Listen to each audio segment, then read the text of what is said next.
নমস্কার বন্ধুরা, আপনাদের স্বাগত জানাই আপনাদের এই চ্যানেল জিওটেক বেঙ্গলিতে। আমি আছি আপনাদের সাথে সৌম্য।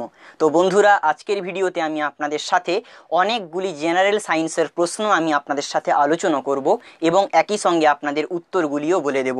এই প্রশ্নগুলি কিন্তু আগামী যত কম্পিটিটিভ এক্সাম, যেমন ধরুন পোস্টম্যান এবং মেল গার্ডের এক্সাম হতে চলছে, এবং group D, railway group D, এবং আরও অনেকগুলি পরীক্ষা যেমন ফুড সাব ইন্সপেক্টর, যে কোনো ধরনের কম্পিটিটিভ এক্সামের জন্য কিন্তু প্রশ্নগুলি খুবই গুরুত্বপূর্ণ। বন্ধুরা, আশা করব আপনারা ভিডিওটি শেষ পর্যন্ত দেখবেন।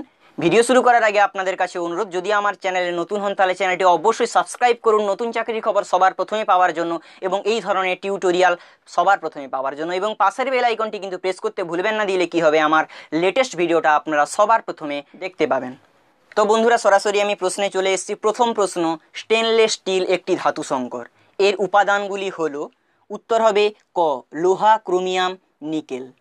তো বন্ধুরা, আমি এই সঙ্গে আপনাদের একটি কথা বলে দিই, আপনারা কি চান এরকম ধাতু সংকরের যে উপাদানগুলো কিভাবে আপনারা খুব শর্টে মনে রাখতে পারবেন? যদি আপনারা জানতে চান তো অবশ্যই নিচে কমেন্ট বক্সে কমেন্ট করুন, দিলে আমি আপনাদের জন্য কিন্তু এই ভিডিও নিয়ে আসবো, যাতে করে আপনারা সমস্ত ধরনের ধাতু সংকরের উপাদানগুলি সহজেই মনে রাখতে পারবেন, কোনো অসুবিধা হবে না। সরাসরি আমি দ্বিতীয় কোশ্চেনে চলে যাচ্ছি।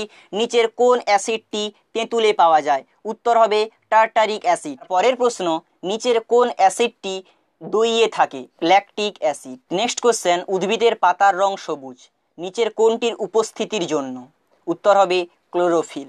তার পরের প্রশ্ন, প্রদীপের সলিতাতে নিচের কোন পদ্ধতির সাহায্যে তেল ওপরে ওঠে? উত্তর হবে কৈশিক প্রক্রিয়া, অর্থাৎ অপশান গ।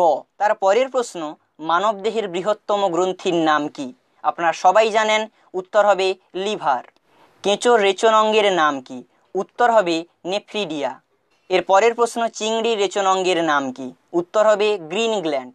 তো বন্ধুরা, এই যে রেচন অঙ্গ, এগুলো কিন্তু খুবই গুরুত্বপূর্ণ প্রশ্ন যে কোনো কম্পিটিটিভ এক্সামের জন্য। হয়তো এই প্রশ্নগুলো আপনার যে সামনে কম্পিটিটিভ এক্সাম আছে সেগুলোই কিন্তু আপনি কমন পেয়েও যেতে পারেন। তো বন্ধুরা, ভিডিওটি শেষ পর্যন্ত দেখুন।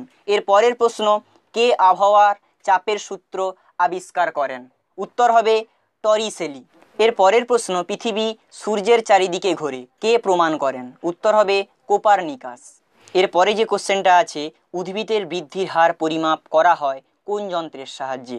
উত্তর হবে আর্ক ইন্ডিকেটর। এর পরের প্রশ্ন বন্ধুরা, দুধের বিশুদ্ধতার হার পরিমাপ করা হয় কোন যন্ত্রের সাহায্যে? উত্তর হবে ল্যাক্টোমিটার। এই প্রশ্নগুলি কিন্তু খুবই গুরুত্বপূর্ণ। বায়ুর চাপ পরিমাপ করা হয় কোন যন্ত্রের সাহায্যে? উত্তর হবে ব্যারোমিটার। এর পরের প্রশ্ন, মানবদেহের তাপমাত্রা পরিমাপ করা হয় কোন যন্ত্রের সাহায্যে? উত্তর হবে থার্মোমিটার। এর পরের প্রশ্ন, উদ্ভিদের বৃদ্ধিতে সাহায্য করে কোন হরমোন? এই কোশ্চেনটা কিন্তু খুবই গুরুত্বপূর্ণ।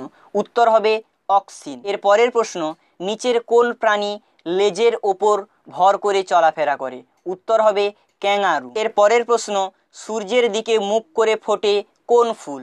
উত্তর হবে সূর্যমুখী। যৌন জননতন্ত্রের একক হলো? উত্তর হবে গ্যামেট। কোষের শক্তিঘর বলা হয় মাইটোকন্ড্রিয়াকে। বংশগতির জনক কাকে বলা হয়? উত্তর গ্রেগর জোহান মেন্ডেল।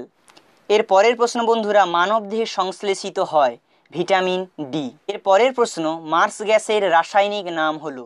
উত্তর হবে মিথেন। দার্শনিকের উল বলতে কি বোঝায়?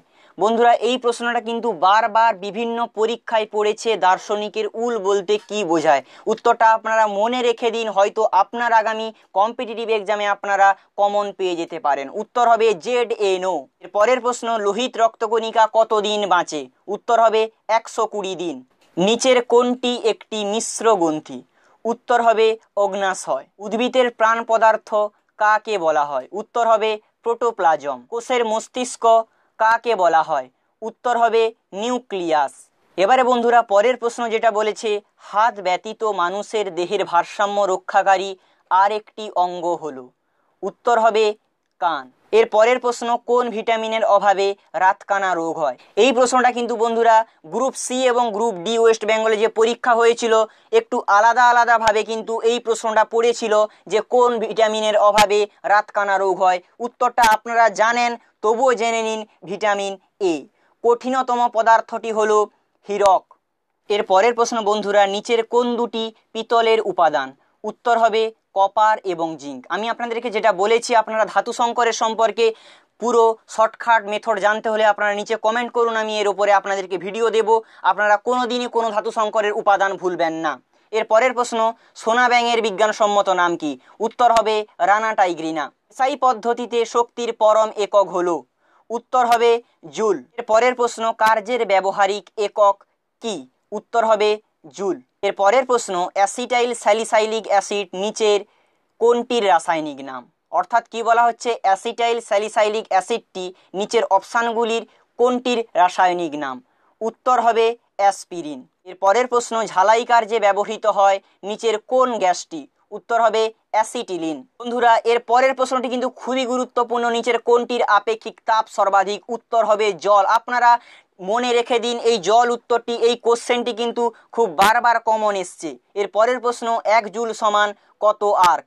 উত্তর হবে 10⁷ আর্ক। মাছ ধরার ছিপ কোন শ্রেণীর লিভার?